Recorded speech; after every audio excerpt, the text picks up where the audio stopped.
in the reign of the famous King Arthur, there lived near the Land's End of England, in the county of Cornwall, a worthy farmer who had an only son named Jack. He was a bold and adventurous boy who loved hearing and reading stories about wizards, conjurers, giants, and fairies. He often listened eagerly as his father spoke of the brave deeds of King Arthur's knights of the Round Table. When Jack tended his father's sheep and oxen in the fields, he amused himself by planning battles, sieges, and clever ways to outwit his enemies. Though he cared little for the usual games of children, none could match him in strength or skill, and he was the best wrestler in the land. At that time, there lived on St. Michael's Mount in Cornwall a huge giant named Cormoran.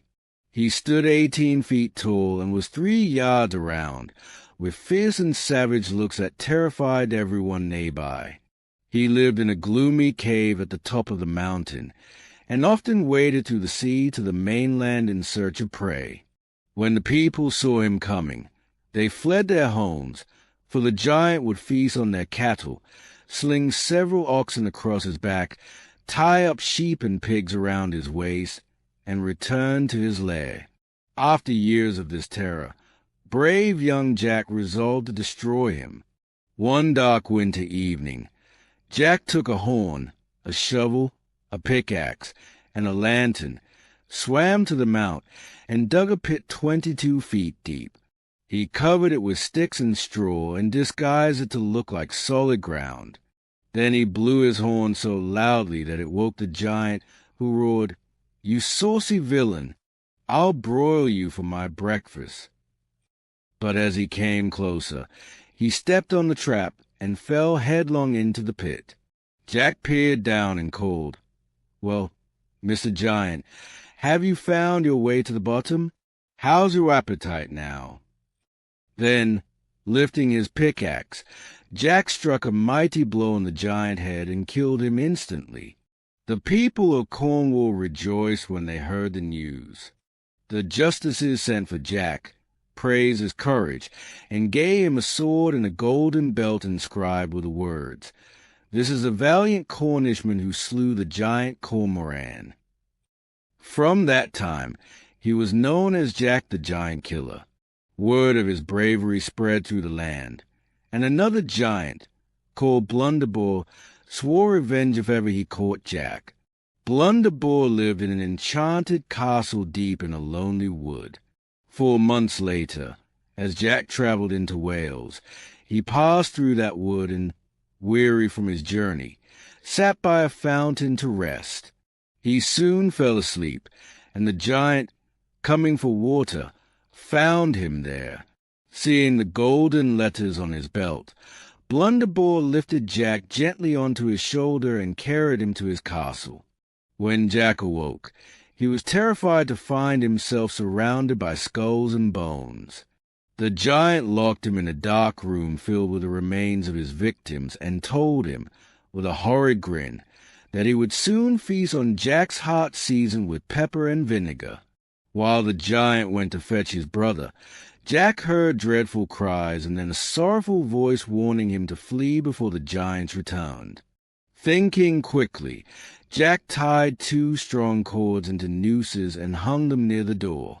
When the giants entered, he threw the ropes over their heads, fastened the other ends to a beam, and pulled with all his might until they strangled.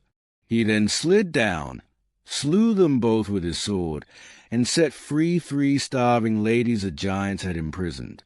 Jack gave them the keys and the castle's riches, taking none for himself, and continued his journey into Wales. That night, lost and alone in a valley, Jack came upon a large house belonging to a Welsh giant with 2 heads. The giant welcomed him kindly, though his heart was full of treachery. As Jack lay in bed, he overheard the giant muttering, "Though you lodge with me tonight, you shall not see the morning light." Jack slipped from bed, placed a log in his place, and hid.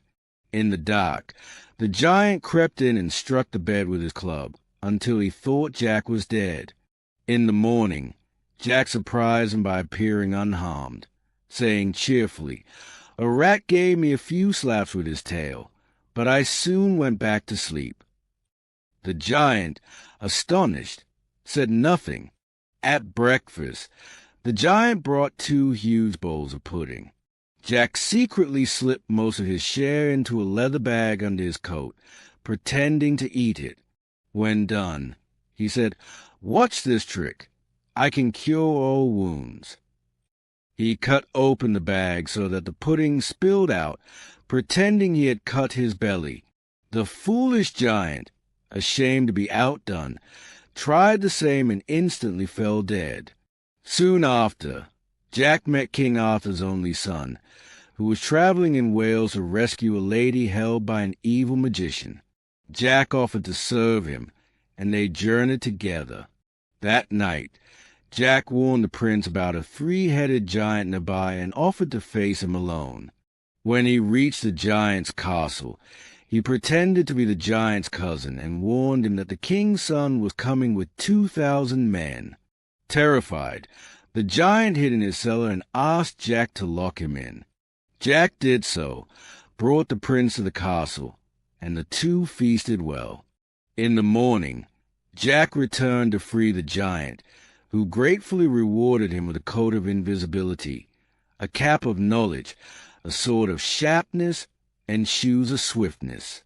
When the prince and Jack arrived at the lady's enchanted palace, she told the prince that unless he revealed to whom she gave a handkerchief by morning, he would die.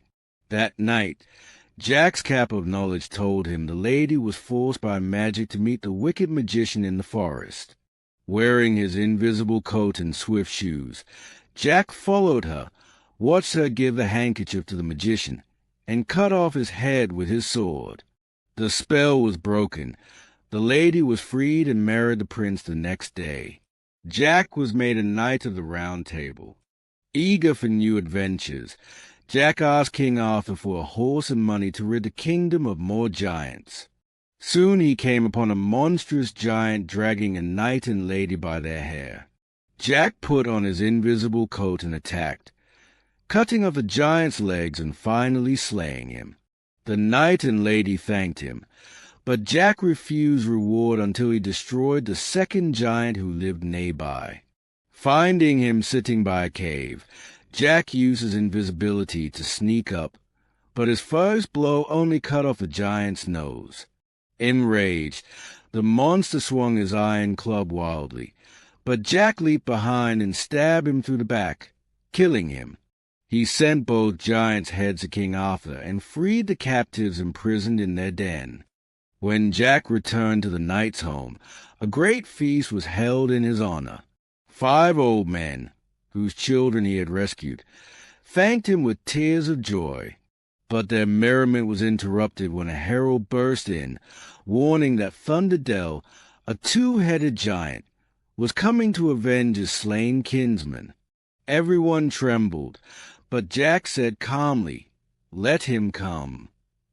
He cut the drawbridge nearly through, dressed in his invisible coat, and lured the giant toward the moat. The monster bellowed, "Fee, fi, fu, fum. I smell the blood of an Englishman." Jack answered, "You must catch me first." He ran across the bridge. The giant followed, and the bridge collapsed beneath him. As the giant thrashed in the water, Jack taunted him, then lassoed both heads with a cart rope and, with the help of horses, dragged him out and cut off his heads. He sent them to King Arthur. Afterward, Jack continued traveling in search of adventure. One evening, he came to the hut of an old hermit at the foot of a mountain. The hermit told him of a giant named Galligantus who, with magicians' help, enchanted knights and ladies, turning them into beasts. Among them was a duke's daughter, transformed into a deer. Jack vowed to save her. In the morning, he put on his invisible coat, climbed the mountain, slipped past 2 fiery griffins guarding the gate, and read an inscription, Whoever can this trumpet blow shall cause the giant's overthrow. Jack blew the trumpet.